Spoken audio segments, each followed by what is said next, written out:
കൊച്ചേട്ടന്റെ കത്ത്. കുളവി കുത്തി മകളുടെ മുഖത്തും അമ്മയുടെ അകത്തും. സ്നേഹമുള്ള DCL കുടുംബ അംഗങ്ങളെ, മൂന്നാറുകൾ ചേർന്ന് ഒരു പുഴയൊഴുകുന്ന മധ്യ കേരളത്തിലെ ഒരു പട്ടണത്തിൽ കഴിഞ്ഞ ദിവസം ഒരു സംഭവം നടന്നു.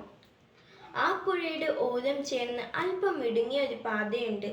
വലിയ ആൾസഞ്ചാരമില്ലാത്ത ആ വഴി നഗരത്തിലെ കോളേജിലും സ്കൂളുകളിലും പഠിക്കുന്ന ചില വിദ്യാർത്ഥികളുടെയും യുവാക്കളുടെയും വിഹാരരംഗമാണ്.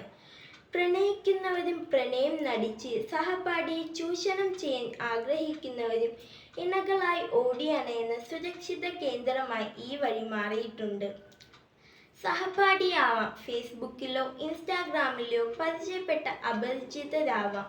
കുണുങ്ങിക്കുഴഞ്ഞും കുശലം പറഞ്ഞും പലപ്പോഴും പലരുടെയും കൗശലങ്ങളുടെ ഇരകളായും പല ആൺകുട്ടികളും പെൺകുട്ടികളും മാറുന്ന ഒരിടം കൂടിയാണ് പുഴക്കരയിലെ ഈ പ്രണയപാത. കഴിഞ്ഞ ദിവസം ഒരു ആൺകുട്ടിയും പെൺകുട്ടിയും കൂടി പുഴക്കരയെ പാതയിലെ ഒരു മരച്ചോട്ടിലിരുന്ന് പ്രണയ കേളികളാടുകയായിരുന്നു. അപ്പോൾ ഒരു പറ്റം കൊടും വിഷമുള്ള കുളകൾ പാഞ്ഞു വന്ന് പെൺകുട്ടിയെ കുത്തോട് കുത്ത്. നീ എൻ ജീവനാണ്, പ്രാണനാണ് എന്നൊക്കെ പറഞ്ഞുകൊണ്ടിരുന്ന ആൺകുട്ടി പെൺകുട്ടിയെ കുളവികൾക്ക് കുത്താൻ കൊടുത്തിട്ട് സ്വന്തം പ്രാണനും കൊണ്ടോടി രക്ഷപ്പെട്ടു. മാതാപിതാക്കളോ അധ്യാപകരോ അറിയാതെ കുട്ടികളിൽ പടരുന്ന ഇത്തരം പകർച്ചവ്യാധികൾക്കുള്ള പ്രതിരോധ കുത്തിവയ്പ്പാണ് കുളവികൾ നടത്തിയതെന്നാണ് രംഗം ദൂരെ നിന്ന് കണ്ടവർക്ക് തോന്നിയത്.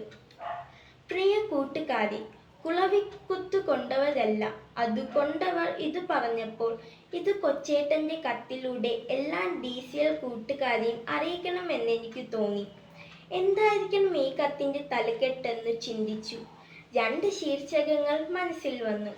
കൗമാരത്തിന്റെ കുത്തും കുളവികളുടെ കുത്തും എന്നതാണ് ആദ്യം വന്നത്. എന്നാൽ കാമുകൻ 4 പറിച്ചോടുമ്പോൾ ഒറ്റയ്ക്ക് നിന്ന് നിലവിളിച്ചുകൊണ്ട് മുഖത്തും തലയിലും കുളവിയുടെ കുത്തുകൊള്ളുന്ന ആ പെൺകുട്ടിയെ ഒരു മകളാണല്ലോ എന്ന് ഞാൻ ഓർത്തു. അപ്പോൾ മകൾ സ്കൂളിൽ നിന്ന് വരുന്നതും നോക്കി വീട്ടിലൊരു പാവം അമ്മ കാത്തിരിപ്പുണ്ടാകുമല്ലോ എന്നും ഓർത്തു. മകൾക്ക് മുഖത്ത് കുളവി കുത്തു കിട്ടുമ്പോൾ അമ്മയുടെ അകത്ത്, അമ്മയുടെ മനസ്സിലും കുത്തുന്നുണ്ടാവുമല്ലോ.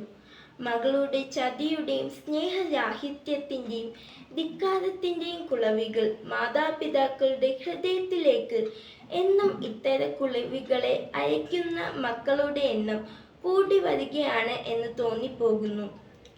അതിനാൽ കുളവി കുത്തി മകളുടെ മുഖത്തും അമ്മയുടെ അകത്തും എന്ന ശീർഷകം കൊടുക്കാമെന്ന് തീരുമാനിച്ചു. നിങ്ങൾക്ക് ഏതാണ് കൂടുതൽ ഉചിതമെന്ന് തോന്നുന്നത്? കൂട്ടുകാർ നിങ്ങൾക്ക് വേണം. നല്ല സൗഹൃദ ബന്ധങ്ങൾ, സഹപാഠികളോടുള്ള അന്തസ്സുള്ള ഇടപെടലുകൾ, സഹപ്രവർത്തനങ്ങൾ എല്ലാം നല്ല വ്യക്തി വികാസത്തിന് ആവശ്യമാണ്. എന്നാൽ സ്വന്തം നിലയും വിലയും മറന്ന്, കടമയും ഉത്തരവാദിത്വവും പണവും ജീവിത ലക്ഷ്യവും മറന്ന്, മാതാപിതാക്കൾ അറിയാതെ ചങ്ങാതിക്കെണികളിൽ സ്വയം കുരുക്കിയിടുന്നവർക്ക് പ്രതിരോധ കുത്തിവയ്പ്പുകൾ നൽകാൻ ചിലപ്പോൾ ദൈവം തന്നെ വിഷക്കുളവികളെ പറഞ്ഞുവിട്ടെന്ന് വരും. നമുക്ക് ഈ ജീവിതം തന്നത് ദൈവമാണ്. മാതാപിതാക്കളിലും അധ്യാപകരിലും കൂടിയാണ് ഈ ദൈവം നമുക്ക് പ്രത്യക്ഷപ്പെടുന്നത്.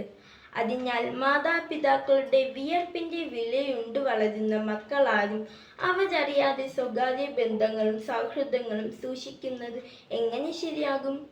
മാതാപിതാക്കൾ അറിയാതെ യാത്രകളും അപകടവും വരുത്തും. അതിനാൽ കള്ളം വെടിയാം, ഉള്ളം വെടിപ്പാകാം. കുളവിക്കൂടുകളിലേക്ക് വിനോദയാത്ര വേണ്ട. ആശംസകളോടെ സ്വന്തം കൊച്ചേട്ടൻ.